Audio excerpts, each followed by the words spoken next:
I would like to let you know about the people that will be presenting today. Of course, I will moderate the session. My name is Kevin Rotich, working with the Delegation of German Industry and Commerce for Eastern Africa. We will be joined later on by two guest speakers. That is Rhoda Were from Tribe and Trademark Hotels, and Hanno Sige from BSF in Germany. I don't know if they're in and they can just say hi.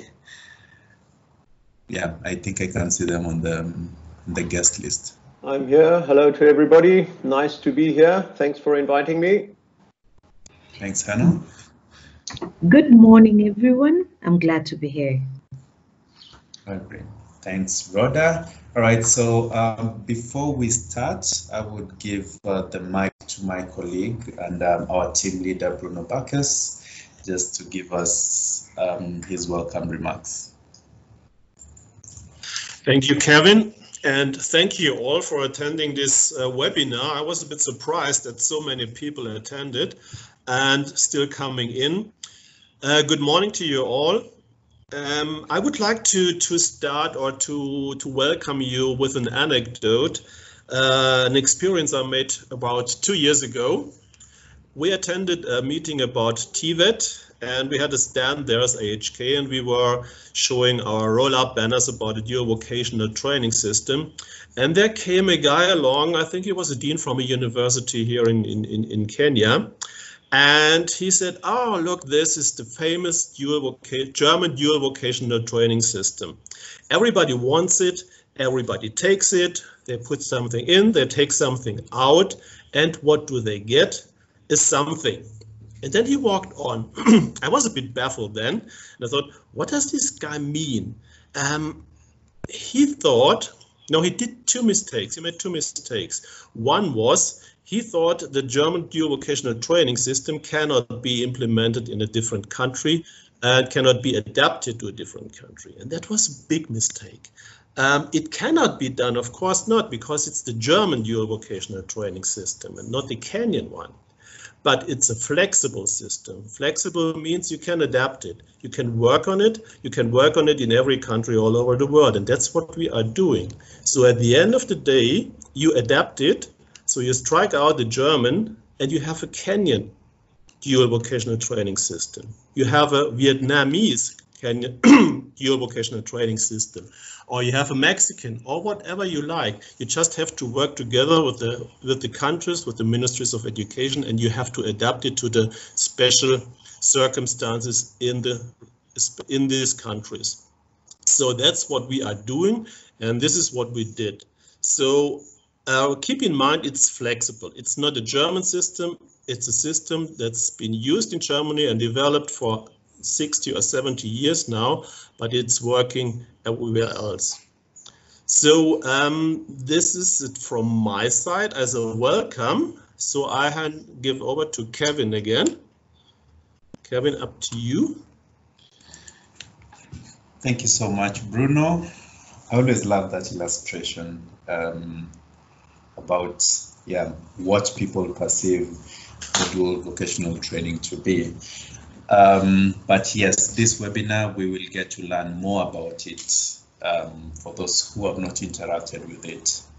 And of course, we will give you a session to ask your questions later on. Before we continue, allow me to maybe put our house in order. Welcome to those who are still joining us. Great, so we ask you to mute your microphones at all times unless you're given an opportunity to speak. We also encourage you to turn off your video. In our experience, we've learned that sometimes having the video on can affect the presentation because of the bandwidth, so it gets low, and we don't want to have delays maybe on your end because it will affect how the presentation is done. You know about the chat function. It's the little thing on your screen that shows text. We propose that you can use that to ask any questions that you have, and one of my team members can either note it down or they can answer your questions. So thank you for having that in mind. So today in this webinar, just to give you a preview of what we will be presenting, we will do a bit about us, that is AHK, and then we will go straight to vocational training as we know it in Kenya, then get to know the dual system and what we've done here in Kenya, including examination, its benefits, and training of trainers. At the end of towards the end of the webinar, we will try to answer some of your questions if we have enough time. We know that we have some questions that some of you already asked when they were registering. We know it's quite a lot of questions, so we will answer some of them during the presentation. Others we will answer at the end if we have time, but if we don't have much time, because it's only a 1-hour webinar, we will answer your question and send it to you later on, including this presentation. So quickly to tell you more about AHK. AHK, we are the German Chamber of Industry and Commerce. We are part of a global network of about 140 AHKs in 92 countries worldwide. We have 3 main pillars, that is for representation, for service, and for membership. For representation, we are the official representative of the German industry trade, and under the service pillar, we try to provide services to support businesses between Germany and the East Africa. We are also a membership organization. AHK is a membership organization. In Kenya, we work through the German Business Association, through the Secretariat, and we have members within this organization. In this organization, we do have various departments. We have service department, which does mainly what I've told you, to support businesses, maybe through business partner search, organizing business delegations to Germany and from Germany to this region. We do market research, all services that promote the bilateral business relations between Germany and the East African region. We do have a competence center for energy and environment. We have regional coordination because we cover the East African region. And of course, the department that is bringing you this webinar today, which is the vocational training department. As I mentioned also earlier, we are a membership organization, and here in Kenya, we work closely with the GBM, that's the German Business Association in Kenya, to have this membership of companies with interest in the German market. Quickly to go into the TVET system in Kenya, just to give you an overview of what it is. For those who may not be aware about the what we keep saying as TVET, it's in full the technical and vocational education and training. Some people may know it as college or let's say polytechnic. You know, some of these institutions are what are under the technical and vocational education and training. Some of the main government agencies within this sector, one, it's under the Ministry of Education, and specifically the State Department of Vocational Training.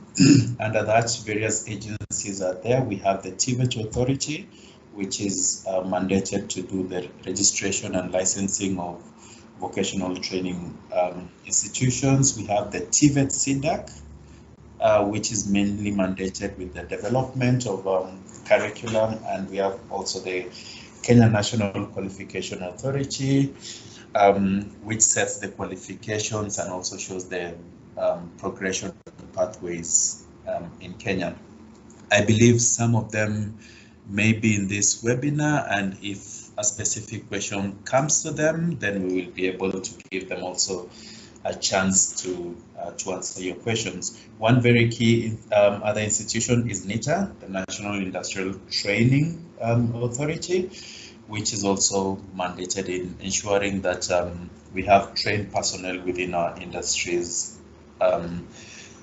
As you can see on my graph, on the presentation, we have the general education, and we can go now. The middle part is where vocational training comes in, and we have the full-time vocational training, which is after your primary or your high school, you can enroll to a training institution to take any of the courses depending on the level that a person fits in. We have the lowest being the National Vocational Certificate 2, then we go to National Vocational Certificate 3, which is also artisan level, all the way until diploma. We know this because they go full-time to school, and of course there's that period where they do their vocational there's this other very important section that you can see, it's blue and sort of dotted. The reason why I have it like that is because it's partly acting in the industry, at the same time getting some qualifications. So it's informal training, what we may know as dual training, but then these people have an opportunity to register for a government trade test for them to get some qualification. So they go into a company, into an informal maybe setup. They do the work as they get the training, but for them to start to get qualification all the way from the grade test 3 to master craftsman, they apply for such tests through NITA. And then of course after that they can, both areas can join fully the labor market.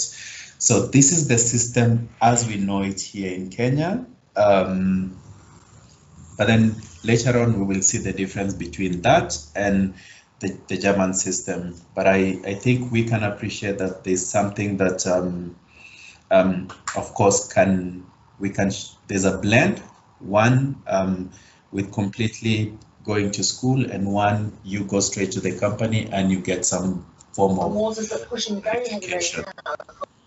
Yeah, right about now, I will call upon my colleague again to give us a bit more what we expect from the other side, what the German vocational training system would look like. So I would welcome my colleague Bruno to take us through that. Welcome, Bruno. Thank you, Kevin.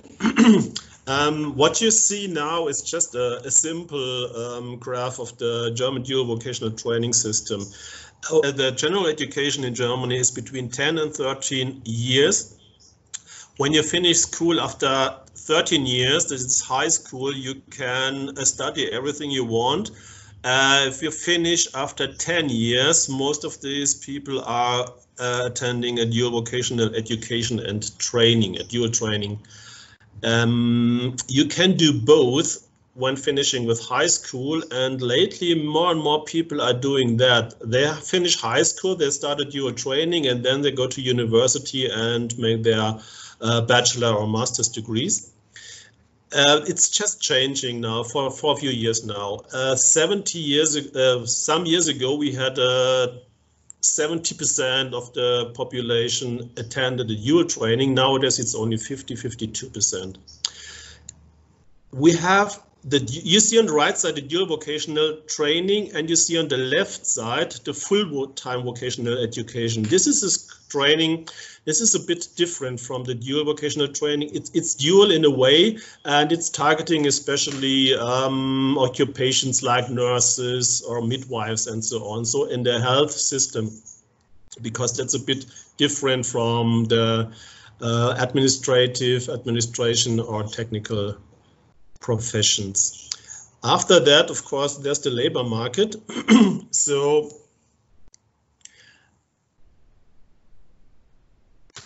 I give you some numbers. As I told you already, 52% of the school leavers attend a dual vocational training.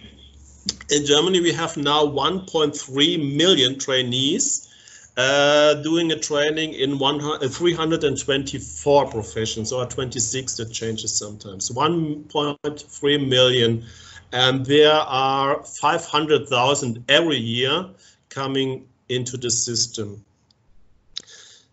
So unemployment, the unemployment rate among youth in Germany was in 2019 4.5%. That's really, really low. It's the lowest in the world. We share it with Austria and Switzerland, but these two countries have the same or a similar training system. So the training system is plays a big role in this low unemployment rate. When I say youth unemployment, I mean at the age between 15 and 24. In Germany, you can start a dual vocational training when you are 15. Most people nowadays are 16. It used to be 14, but you can start quite early. So there's another figure. The unemployment rate for the youth between 15 and 20 years was in May, so 2 months after or 3 months after Corona started, and it still was at 3.5%. So it's really, really low. Then we have the companies who do the training, and there are 300. No, sorry, I'm a bit lost. I need the next slide, please, Kevin.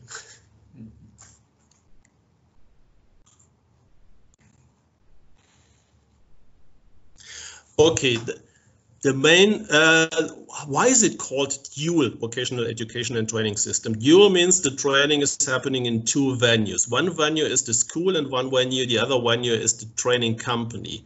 So the most important part of this training is the training companies. So the practical training is around 70%. It can be a bit less, it can be a bit more. Between 60 and 70% usually is done in the company, and the training there is the most important part. 30% of the training is done in a vocational school. It's not a training institute as we have it here in Kenya. It's really more or less like a real school. So it's providing the trainees with the theoretical background. So they learn in school the theory of their profession, then they go to the company and they are trained what they learned in theory in praxis. The training in company is performed by in-company trainers. They are not full-time trainers. They are trainers who do their normal job beside training the trainees. So this is the special part, or I think the core point of the training. It's practical. It's practical oriented. The advantages are quite easy. You can see on this picture, these guys are working on new machines, on quite professional equipment and so on, because companies are usually having the most up-to-date equipment and machines, because training institutions cannot pay, don't have the money to buy the newest machines. Okay, this is just the theory, but I want to hear something from a company, from a trainer, from the head of a training company in Germany, to tell you more about the details, about the reasons why they do this. And I would like to give over to Hanno, and he can tell you his reasons, or the reasons of BASF for their training. Hanno, over to you. Thank you very much, Bruno. Again, thanks for inviting me. Maybe a couple of words to myself. I'm a South African hotelier, born and bred in South Africa.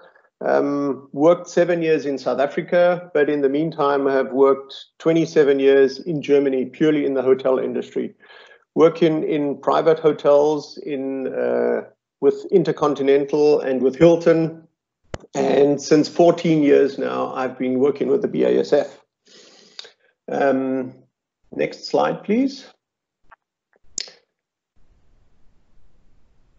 This will now show a little bit about the gastronomy of the BASF, but before we get to that, maybe 2 or 3 infos about the BASF. BASF is the leading leading chemical company in the world with over 100,000 employees worldwide and 35,000 employees working in the main headquarters in Ludwigshafen.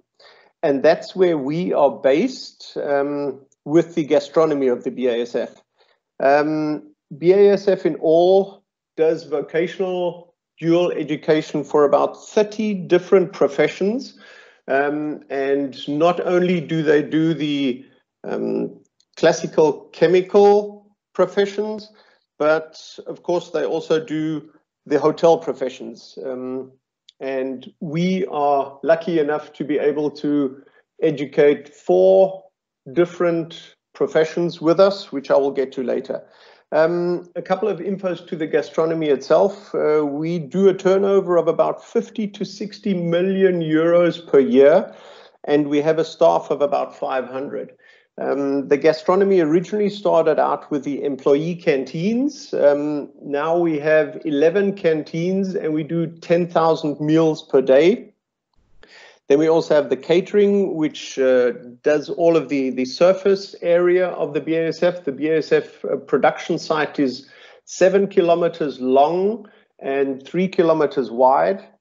And of course, in each area, they need to be catered for if they need coffee and tea for meetings or some snacks for certain meetings. Then we have a wine cellar at the BASF, which has 1 million bottles of wine and 4,000 square meters of cellar space, which was started off when the origins of the BASF were established in 1865. Relatively shortly after that, they decided if we need to entertain guests, we need to have some place to entertain them. And they built the Gesellschaftshaus. And this is one of the houses where the BASF entertains guests. In those houses, we have 110 function rooms where we entertain an average of 1,000 guests per day on a 5-star hotel standard. That as a little bit of info to what we do. We have 3 hotels that we run, one in Ludwigshafen, then we have one in the Black Forest where the BASF staff get sent to for health purposes, and then we have a study house or a conference hotel in St. Johann. Then we have a big theater, the Feierabendhaus. You can see the picture up on the top right that has a theater with 1,300 seats where we can do big staff meetings or also concerts and so.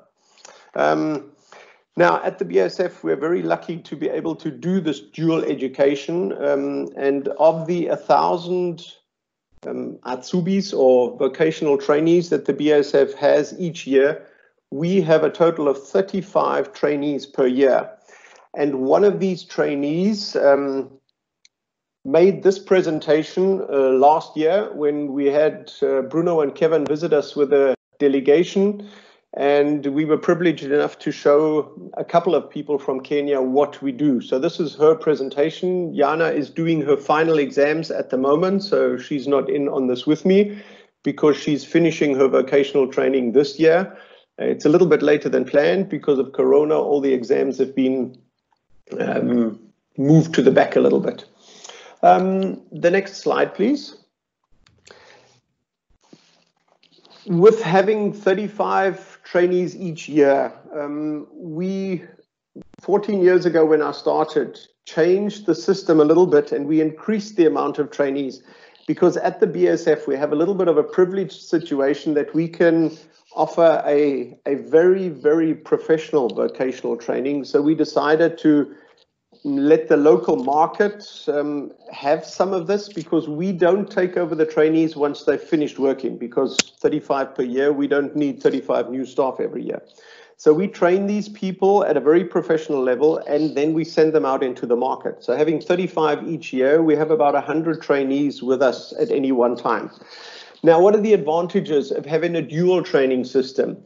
A dual training system has the effect that in the whole of the country, you have the same standard because the Chamber of Commerce sets the curriculum for what is going to be in the exam. the school and the training institute, us, take this curriculum and we do the trainings. As Bruno said, the school looks after the theoretical training, and then we do the practical training. And through that, you have one standard in the whole industry. And that means that if someone has qualified and he's qualified in a different city, 500 kilometers away, and he's got the qualification A, you know exactly what background he has, what he has learned theoretically in the school. You might not know 100% what the company has done, because some of the companies are a little bit different, but the theoretical training and the examination is always the same, and you know what you're buying if you employ a qualified person. There's a very good relevance between the practicality in the company.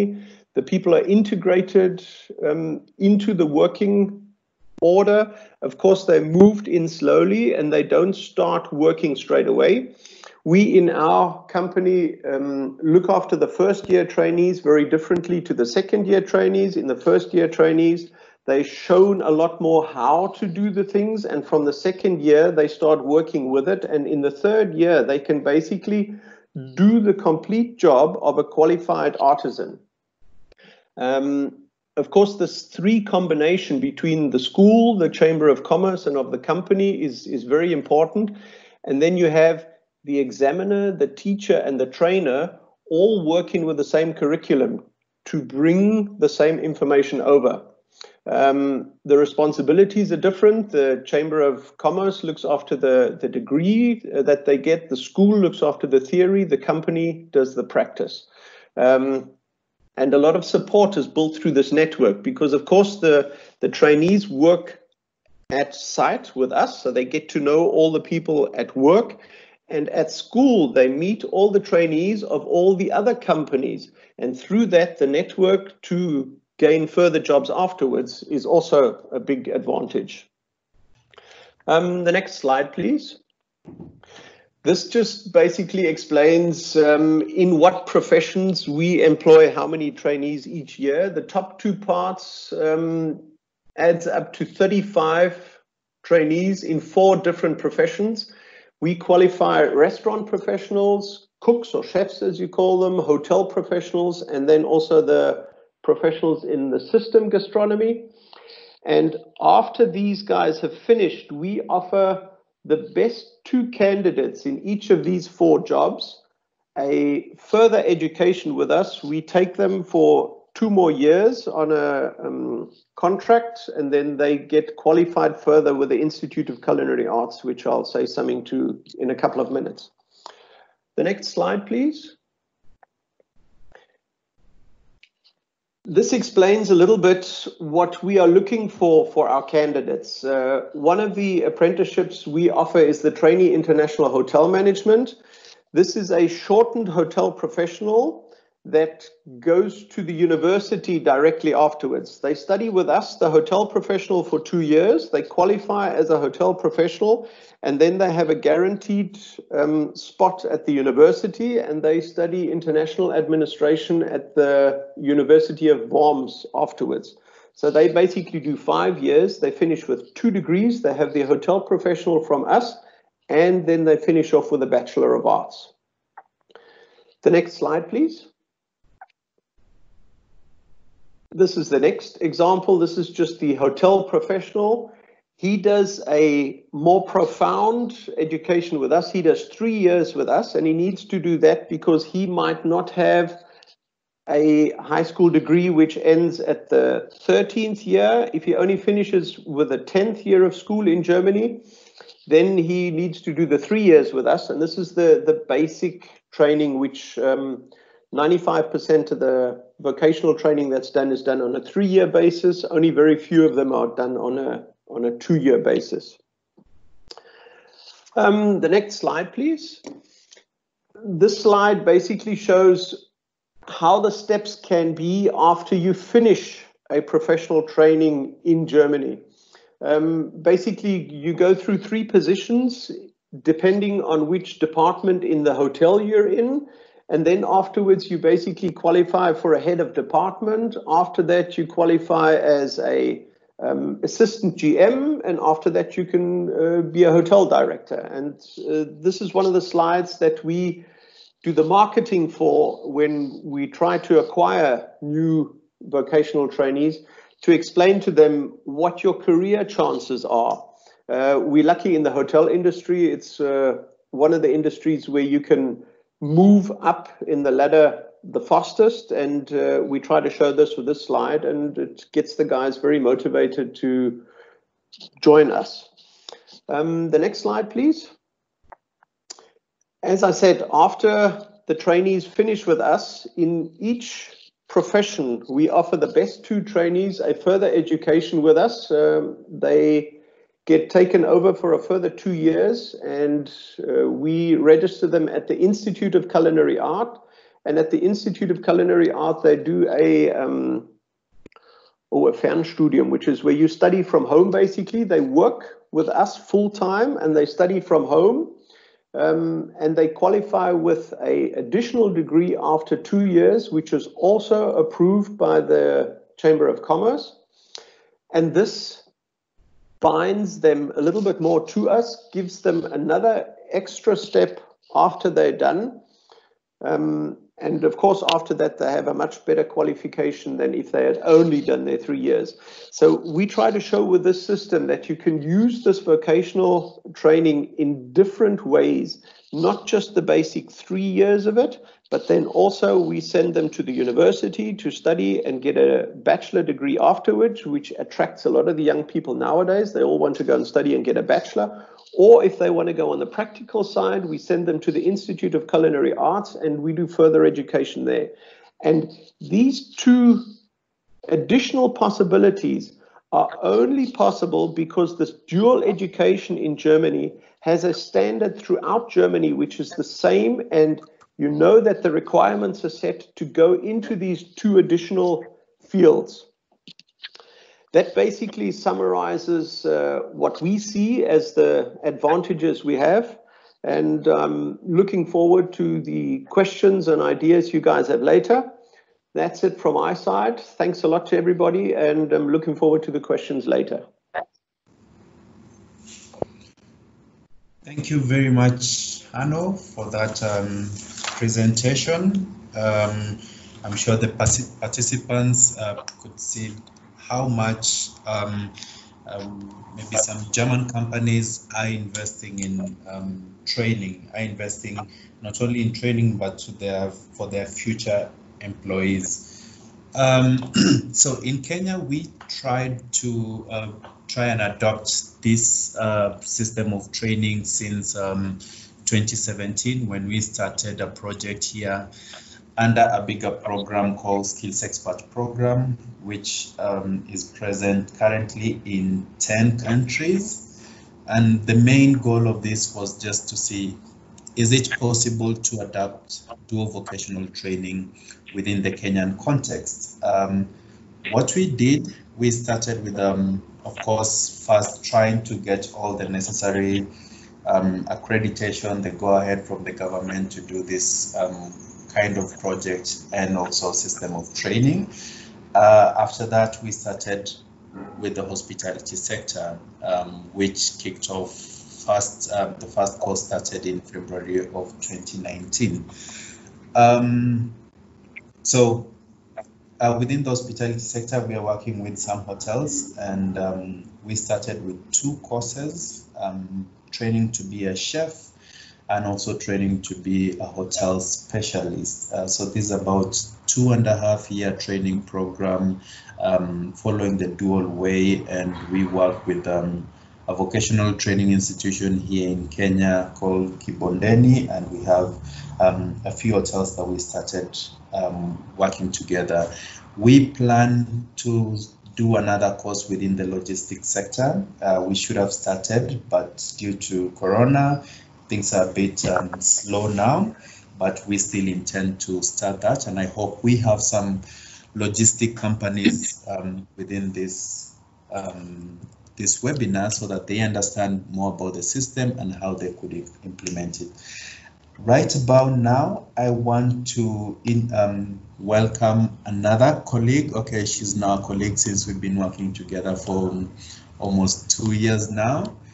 They're implementing the project in their company here in Kenya when we started in one of the hotels. So I will welcome her to give us a bit of her experience, how we worked together to start this pilot project here in Kenya. So Rhoda, if you can hear us, kindly tell us about your experience. Thank you very much, Kevin. Good morning, all. It's a pleasure to be here to share my experience as the training manager for Tribe Hotels. We started having the discussions with the AHK 2018, and the program started off in 2019. Now, for us, where we came in, we had to understand, of course, what the program is about, how long it would take, what the curriculum requires. And when we went through as a company, we realized that our major gap was actually in the kitchen. So for us as a hotel, we were interested in the chef's program. So what we did in terms of recruitment, we decided to recruit 3 people. We did interviews, we did advertisements, and we were able to get 3 people, but we wanted to approach it from a CSR point of view. So the people we were targeting were people who'd finished Form 4, maybe a year or 2 before, and who were not from very good backgrounds. So we were looking at either people who are orphaned or who didn't have good means of living. So that was our main target, and we were able to get three guys. So when we picked these 3, they started their program in February. And what would happen with a program is, of course, before they come in, you have to look at the contract.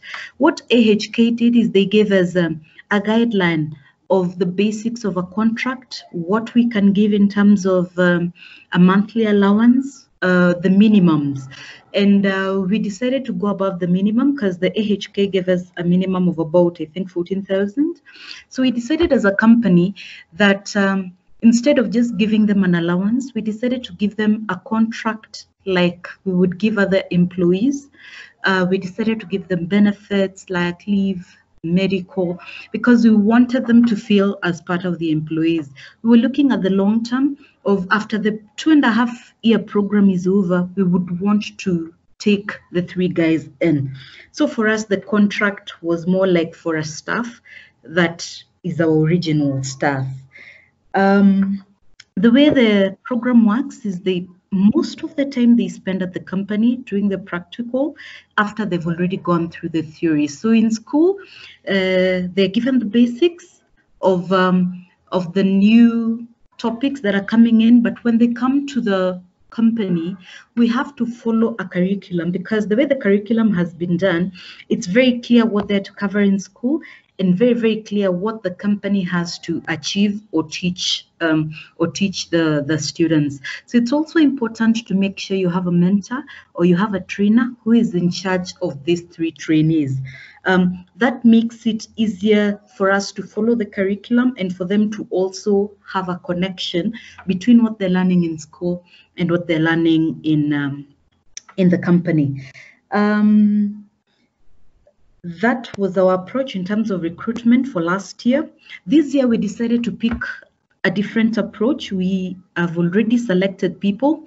Because of the program, we had a number of our staff showing quite a lot of the program, and we have about 15 to 20% of our staff, especially in the kitchen, who have got no prior certification when it comes to culinary arts. So when we were having the conversation, we got quite a number of people interested, and we've decided this year to pick people who are already our staff. We will be able to take them to school and still pay them their normal salary, and they still, without deducting the time they're in school, so that it is also a way of motivating them. And we are thinking if we keep on having people who are employed, it would be good motivation. It also help in them getting certification that eventually is what they require.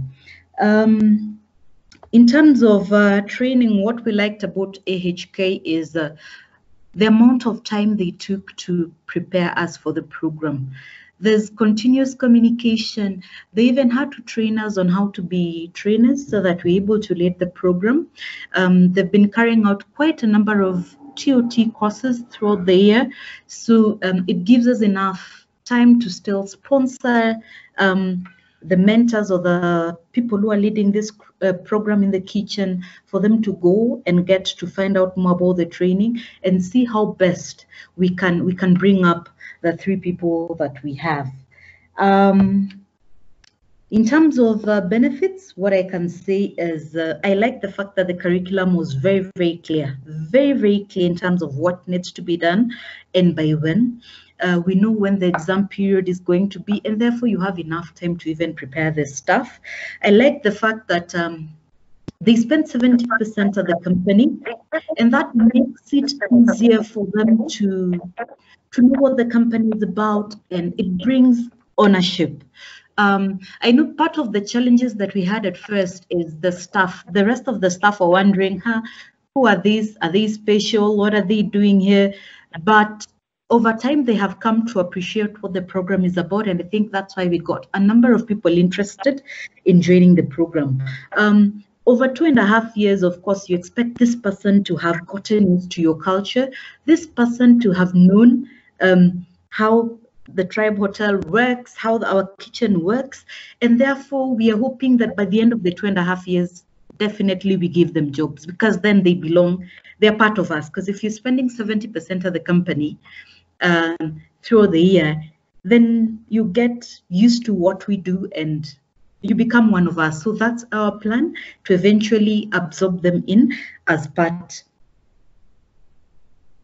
of our staff. Another advantage with the dual vocational training is they're able to give us a chance to go to Germany and see how it works there, and that was eye-opening, because then we were able to visit a number of hotels, we were able to visit the schools and understand. This was before we even started, and understand what the program is really about, and that was a good program that was organized by them.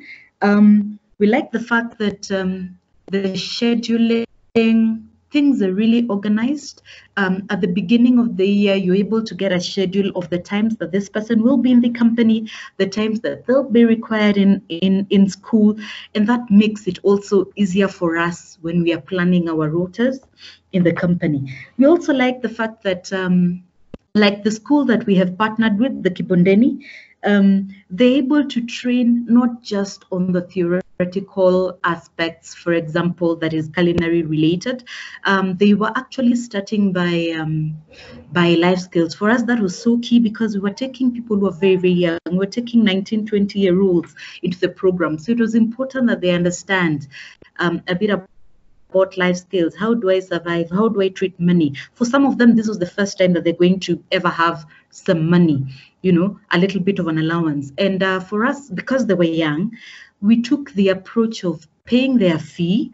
And once we pay their fee, we give them a certain allowance that they can use for transport, or they can use to buy any items that they need here and there.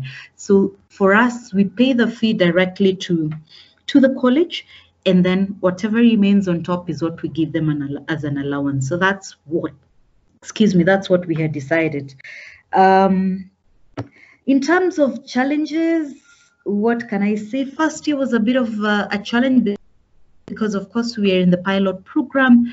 You do not know how this will turn out, but I like the flexibility that we had with AHK, flexibility that we had with Kibondeni. So we would meet, of course, and you go through and see how do we make this better for the team that is coming in next. And for us, a challenge in the company, I think, was probably we didn't prepare our other staff better, considering it was a pilot program, for them to be really open to the new people who are coming in. But I think now that they've seen more about the program, they have understood. So if you're planning to adapt this dual vocational, it's important that the rest of the staff, you take time to inform them so that they understand what the program is about, and that these people are eventually going to be our staff, you know, just take time to sensitize them. I think that's what I have from my side, Kevin. Thank you so much, Rhoda. Yeah, that was Rhoda from Tribe and Trademark Hotel, and they've been our partners in this first pilot project in the hospitality sector. A couple of things to note that Rhoda has mentioned is one, there's a contract. So a company has a training contract with its trainee, complete with in case there's any training allowance being paid and such like things. The other thing would be the curriculum. She mentioned that there is a specific curriculum that they follow. So there's a curriculum followed in the school that offers them most of the theoretical knowledge. And in the company, they follow also a certain curriculum to ensure that all trainees in different companies would have the same standard of basic training. The approaches could be different. Of course, like Tribe said, they've said they had a need and also they wanted to do something that would be a CSR for them. The modality of training also, there are different ways that can be done. For this particular project, we are doing 1 week in school and then the next 2 to 3 weeks in the company, then back to school for 1 week, and then so on. And so it's a bit of alternating between the school and the company over the training period. Of course, we'll talk about training of trainers, which also Rhoda mentioned. Thanks a lot, Rhoda, for that. Just a quick one, just before we go on, if you can see on your chat, I have a very short poll that I want to ask you, especially if we have guys from the companies, if you'd be interested in introducing dual vocational training programs within your organization, within your training institution, or since we do have also development partners, maybe if they would be willing to support such a program here in Kenya. So kindly take 5 seconds of your time on the chat area to just vote. So it's either yes, no, or maybe, and we will all see live what everyone is thinking about. All right, going on about examination and certification. One thing that is very, very important about this dual training system is that we have an independent examination board that is comprised of employers, that is the companies, their staff, and vocational training institution teachers. So the trainee will do a practical and a theory test, and the examination board will assess them and grade them. At the end of this training, we will get double certification. That is because we are following the German system. We are allowed to certify them with a certificate that is internationally recognized, but also we are accredited as a foreign qualification awarding institution by Kenya National Qualification Authority. And yes, we can offer them also a certificate that is recognized nationally here in Kenya. I would maybe ask my colleague to come back again and just give us an example of how the in-company training takes place. Yes, thank you, Kevin. Just short, you will get this presentation and you will get all the slides, but let me just explain a bit how the actual training is working in the company, of course. So you see all this here. I will give you an example. I think it's more easier to comprehend if you have a real example. And as we started the training in the hospitality sector, I will give you an example from the training for a chef to become a chef. At 11 o'clock, you see the I for gathering information. So let's say you have a trainee in the company and you tell him he has to do a process. A process means he will get a list of ingredients, for instance, and the task is to develop, let's say, a 3-course meal out of it. So you give him the ingredients. He has to gather every information he needs to develop a 3-course meal. So we are coming to planning now. He has to plan how he will prepare it, what ingredients he has, how he will use it, and so on. So that's the next step. Then you go on to decision making. He will find out that there are different things he can do with his ingredients. So he has to decide what he will do. He can do this by presenting his objectives to the trainer, and then he decides on which meal he will prepare. Then he goes to the execution. So he's actually preparing the meal, and he does this by himself. He is not supported by his trainer. The trainer himself or herself, can actually do his usual job during this. So the trainee is working on by himself. Then after the execution, he has to do a review. That means, how does the result looks like? He can ask the team, he can ask his colleagues and estimate the results. Then he has to do an assessment. We prefer that every trainee should have its own assessment. He should assess his result by himself. That's more important for him, and it brings more learning for him than if anybody else does it. He can discuss it with everyone, of course, but he should see at the end, what did I do wrong? What did I do good? What was good? What was bad? Where do I have to learn? Where do I have where do I need more practice? And so on. So this is the circle, the ideal circle, of course. It cannot work like this every time, but this is ideally how a company training, in-company training should work. After you get enough experience, you got enough knowledge, you can do this process-oriented training, and the more you do it, or the better you will become. Okay, that's from my side. Now over to Kevin again. Great, thank you, Bruno. So for that example of how this happens in the country, in the company, sorry. Allow me to take you back to the question that I asked. I realize most of you are actually answering the question in the chat, maybe saying yes. But we do have that poll. If you can go up your chat again, back to that poll, you can see it has areas where you can click yes, no, maybe, and then you submit your vote so that we can all see maybe how many people would be interested in doing it or not. So I really encourage all of you to just use that. It's easier for analysis other than just answering yes on the chat function. All right, please do that as we continue so that we can maybe take a look at the results towards the end of this webinar. Great. I know we've already learned about the unique features of this dual training and also the benefits through the entire presentation.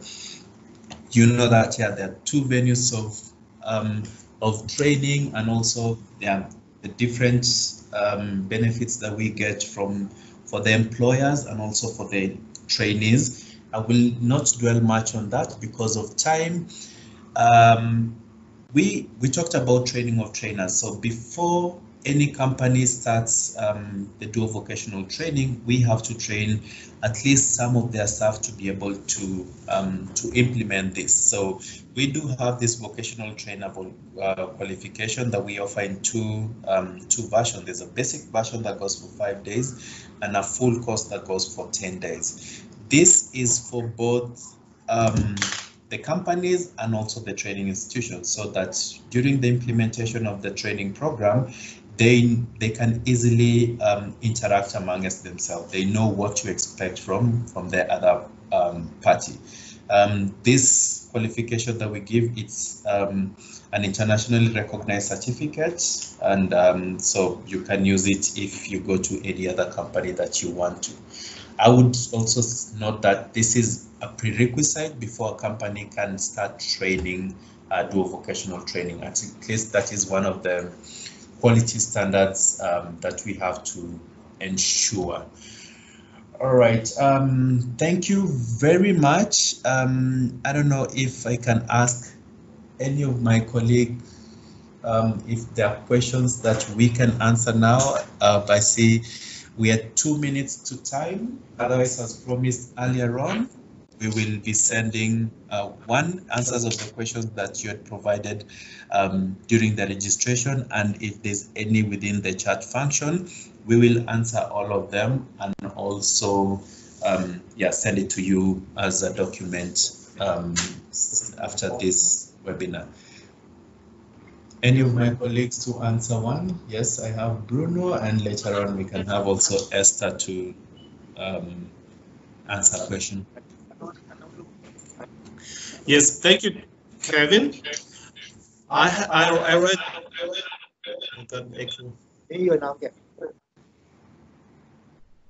I read a few questions that were asking about the. Can you hear me? Okay, they were asking about the how can you do a vocational training online, and how is Corona influencing the technical training or the vocational training? For one thing, it is a technical and vocational education and training system, so it's a practical training. You cannot train practically online. It's partly, but if you have a car and the car is broken and you bring it to a car mechatronics or an automotive mechatronics, he cannot do it online. He has to do the actual work. So you have to train them on hands. That's important. You can do a vocational training, the theory part, you can do online. I think you can do things like that. You have to develop this for online training, but what we shouldn't forget is if you do an online training, you cannot do it like a classroom training. You have to be trained as an online trainer. It's different. You have to use different sources. You have to use software and so on and so on. But you can do it. But the practical part has to be done in praxis. So if you have the dual training system where the practical training is happening in the company, it's easier than in a training institute. If you have 20 trainees or 20 apprentices and you train them in a training institute, you have them all together. You have them in a bulk. If you have a company training, you have 1 or 2 trainees, and it's way easier to keep social distancing in a company than in a training institute. That's just an idea. I think it will work. Nowadays in Germany, they are just preparing the examinations, and they're doing just this. The training or the examination is mostly in the technical professions. It's done in the company, and it's easier to handle it there than in a classroom or in a training institute. This is, of course, a field we have to develop. I think in the future it will be different, but one thing is for sure: if you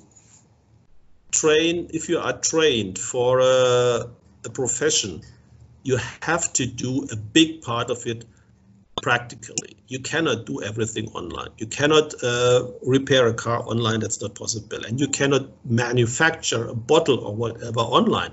It's not possible. So we have to try to figure out how we can make it easier, how we can make it safe in Corona times. But practical training for me is a practical training.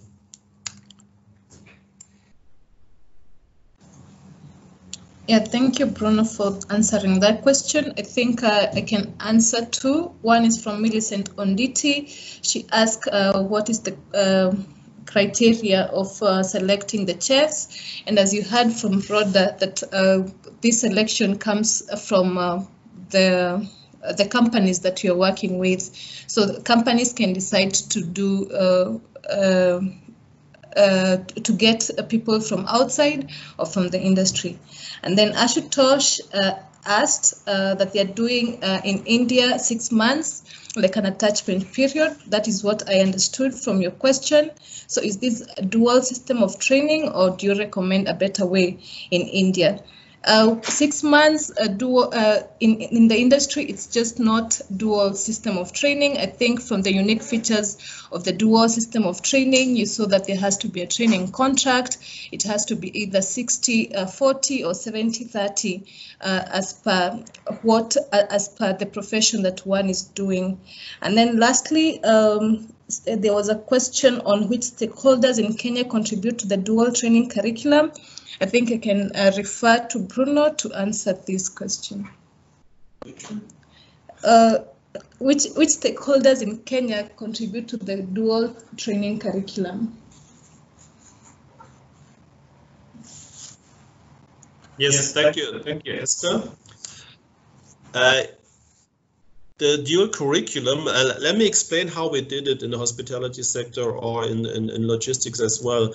We take the curricula from the German curricula for this profession, we translate this curricula into English, and then we adapt it to the Kenyan circumstances. After this, we handed it into to KNQA, to the Kenya National Qualification Authority, so that it will be accredited with them.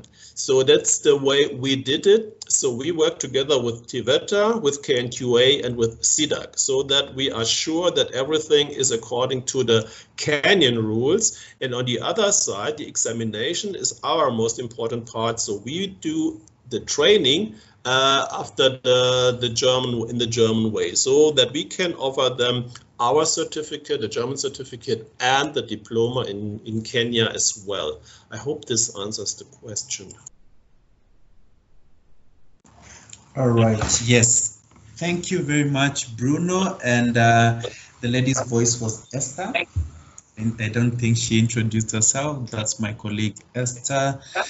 Yeah, so I can see from the questions that were earlier sent that we answered most of them. I'm referring to the question that was asked during the registration.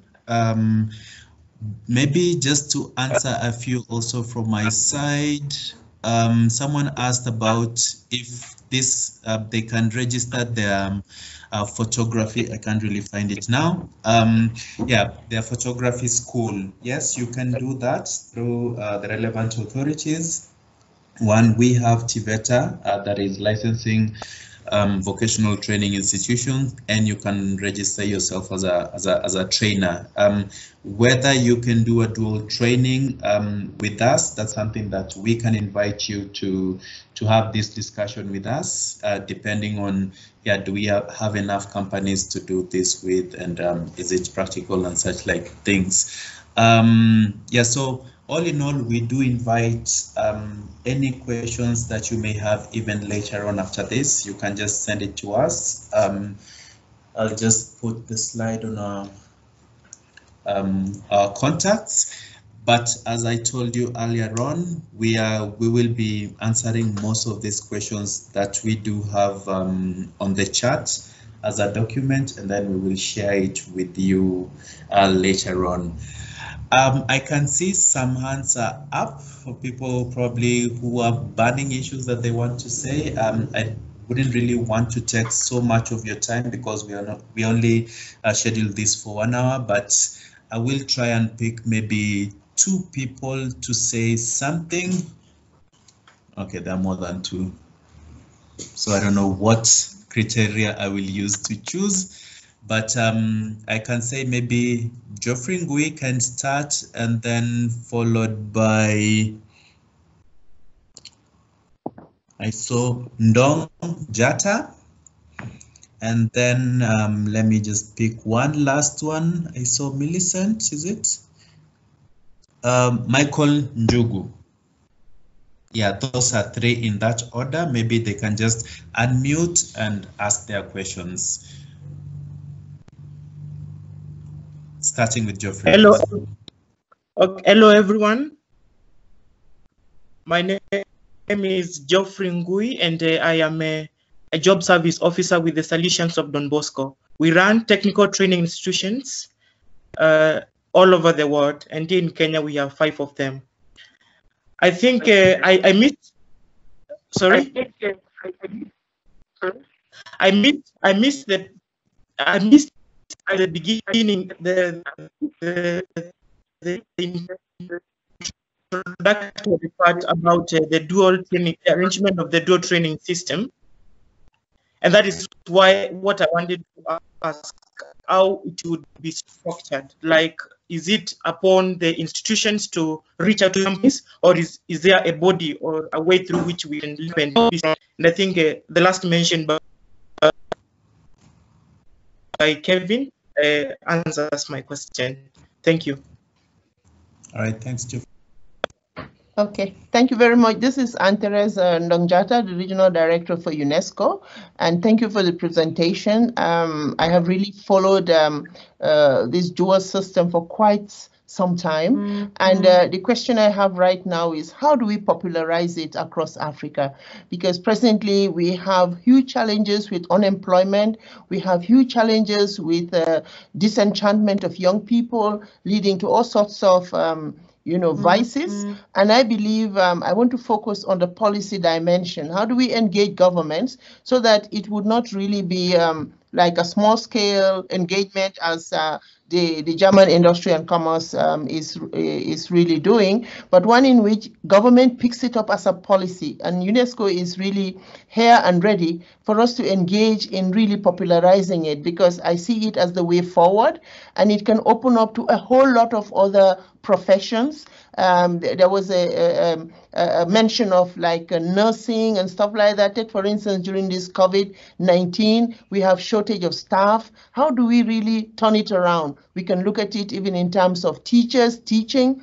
And there was an earlier mention about online training, and I think this is also another area where we are looking at not necessarily internet, but intranet, building hubs where the kind of training that they need, the theoretical bit, can be done through that. We train teachers to do that, and then they do the practice in industry or various, I just want to know, is this a possibility for us to engage at a more policy level, so that we get governments to really take it on board? Africa needs this more than ever before. Thank you very much. Thank you. To you, Michael Njugu.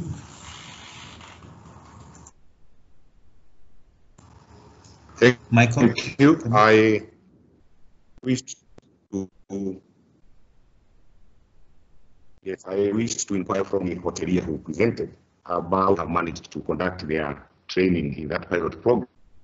We've been able to conduct the training on a weekly basis. That is a few days in the school and a few days in the industry, or whether it has been a bit difficult, as we are experiencing in technical institutions, that probably we may not be able to conduct this training on a week-to-week basis. Maybe we feel like it would work with a term-to-term basis. Question I had. Thank you. Thank you very much. Maybe, okay, for Geoffrey's question, you said you were answered, that you can get in touch with us if you want to progress this conversation forward. To Aunt Teresa and your question, I do agree with you that yes, we really need to popularize this system of training here in Kenya, regionally, and also across the continent. And we as AHK are more than willing to, have this discussion with you, how maybe we can engage the relevant government bodies moving forward, so that yes, this kind of system is anchored within the law. It's a good progress so far that we have the Kenyan government implementing a competency-based education system. It's only the beginning, and we know we can even give more input in terms of how can we really make this more sustainable, more pro-industry, so that yes, it's possible to have policies in place to be able to make it easier for companies to do the training, to make it easier for training institutions also to engage the industry. So I would propose that we can pick up this conversation and see the way forward. I know there are very many other projects that are coming up, and probably UNESCO is in some of them, that we try to engage with the government in terms of putting the right infrastructure for this kind of system. For the question by Michael about how, if it's possible to, the challenges, or maybe what has worked with us so far as having maybe a week in school and then the next 2 or 3 weeks in the company. This has worked so far with us, but like I mentioned, it may work differently with different institutions, with different professions, depending on what's possible. It is also possible to do it a bit longer. Like for instance, if maybe the term system, let's say 3 months in school, and then the next maybe 6 months or more in the companies, it's still possible, but this would depend on the profession. You wouldn't want someone learning something for 3 months, and by the time they go practice it in industry, it's maybe 4 or 5 months later, probably they would have forgotten again the theoretical bit of it. So we have, like I said, we have different approaches. It could be days, some days in school and then some days in the company, or weeks, but also it could be extended to months. But like I said, sometimes the shorter the time between the theory and the practical, the better the results would be in terms of skills acquisition for the trainee. I can maybe ask my colleagues if any of them has anything to add with that, and I see that they're satisfied with my answers. Great. Because of time, we've already taken 15 more minutes from the time that we promised you that we will finish. Allow me to ask you to kindly write your questions in the chat function. I can see Joyce is smiling, hoping that I would have given her a chance. Sorry, yeah, allow me to be German in this so that, yeah, we finish in time, but already we've exceeded that time. But please, just before you leave, kindly put your question in the chat function. We will collect that question, or even comment. We will collect that and we will send it to you later on. Thank you very much, everyone, for joining us. I hope we were able to give you as much information as possible about the dual vocational training, but we're also still here to answer any questions that you have. You can send an email to us. Most of you would have my email address because I sent you the invitation. Otherwise, you can still use the email address that you have on your screen, or even just give us a call. Thank you very much. We look forward to engaging with you in the near future. Keep safe. And also, one final, maybe it's an announcement. We plan to have another webinar on training of trainers coming next week. So if you would allow me, I would be, or my colleague would be sending you an invite for that. That is next week on Thursday. So if you're interested also in training of trainers, which we mentioned in this webinar, we can give you more details on that next week, same time, same place. Yeah. Thank you so much.